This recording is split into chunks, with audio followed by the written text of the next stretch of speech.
Praise the lord. దేవుని నామానికి మహిమ కలుగును గాక. 50 days ఫాస్టింగ్ ప్రేయర్లో వీఆర్ ఇన్ 15th day, 15 రోజులు ఉన్నామండి. అందరి బట్టి దేవుని స్తోత్రం. ఓకే, మాక్సిమం ఏంటంటే మన జీవితాల్లో మనము చేసుకునే భక్తిని బట్టే మనకు ఆశీర్వాదం వస్తుంది. మనము చేసే భక్తిని బట్టే మన మార్గం, మనం చేసుకున్న భక్తిని బట్టి మన ఆశీర్వాదం, మన దీవెనలు, మన కుటుంబం, మన జీవితం ప్రతిదీ కూడా ఆధారపడి ఉంటుంది. సో మన భక్తి ఏ విధంగా చేస్తున్నామో మన ఆశీర్వాదం కూడా అదే విధంగా ఉంటుంది. ఎస్తేరు గ్రంథంలో మనం చూసినట్లయితే కనుక 2వ అధ్యాయం 17, 2వ అధ్యాయం 19వ వచనంలో మనం చూసినట్లయితే ఎస్తేరు దేవుడి పట్ల భయం కలుగున్న వ్యక్తి. తన పేదరాలైనప్పటికీ కూడా దేవుడి యొక్క భయంలో ధనవంతురాలు. ప్రతి విషయంలో కూడా నేను ఈ మాట మాట్లాడితే దేవుడికి అవమానం, నేను ఈ విధంగా ఉంటే దేవుడికి అవమానం, నేను ఈ క్యారెక్టర్ కలిగి ఉంటే దేవుడికి అవమానం. సో ప్రతి ఒక్క మాట వల్ల కూడా ఎదుటివారికి నొప్పి కలగకుండా, ఎదుటివారికి బాధ కలగకుండా చెయ్యాలి అనే ఆశ కలిగినటువంటి వ్యక్తి. అందుకని ఆమె ఒక రాణిగా సెలెక్ట్ అయిన తర్వాత కూడా తన ఆలోచనలు అంటే ఎప్పుడూ చెప్పలేదు, తన తలంపులు అంటూ ఎప్పుడూ చెప్పలేదు. తన ప్రక్కన ఉన్నటువంటి ఆలోచనలు తీసుకుని మీ ఇష్టం, మీరు ఏది చేస్తే అది, మీరు ఎలా రెడీ చేస్తే అలాగే అని చెప్పారు తప్ప ఎప్పుడు నన్ను ఇలాగే రెడీ చేయండి, నేను ఏ విధంగానే రెడీ అవుతాను, నేను ఏ విధంగానే ఉంటానని ఎప్పుడు చెప్పలేదు. సో అలాగా దేవుడి భయం కలిగి ఉన్న వ్యక్తి అదే విధంగా దేవుడి యొక్క భయంలో ఎదుటివారిని బాధ పెట్టకూడదు. నేను ఎదుటివారిని బాధపడితే ఖచ్చితంగా నా దేవుడు బాధపడతాడనే భయం కలిగి ఉన్న వ్యక్తి కూడా, భక్తి కలిగి ఉన్న వ్యక్తి కూడా.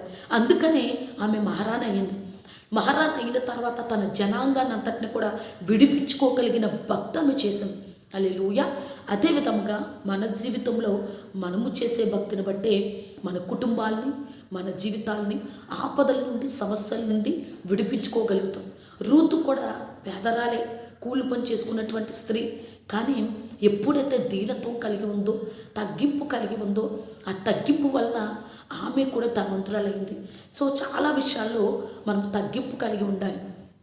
మనకెంత ఉన్నప్పటికీ కూడా మాటలో తగ్గింపు ఉండాలి, ప్రవర్తనలో తగ్గింపు ఉండాలి, చూపులో తగ్గింపు ఉండాలి. గర్వం అనేది ఏ బిడ్డకి కూడా పనికిరాదు. గర్విష్ఠుల్ని దేవుడు సహించడు, గర్విష్ఠుల్ని దేవుడు అనగదొరుకుతాడు.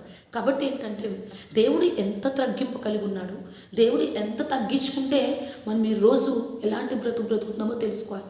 ఆయన తగ్గించుకుని భూమి మీదకి వచ్చి ఉన్నారు కాబట్టి ఈరోజు మన జీవితాలు కూడా ఏ విధంగా ఉన్నాయి. కాబట్టి తగ్గింపు కలిగి ఉంటే మన జీవితంలో కూడా ఆశీర్వాదం వస్తుంది.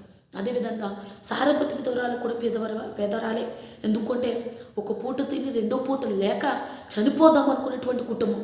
అయినప్పటికీ కూడా సేవకుల యొక్క మాటకు విధేయత కలిగి ఉంది.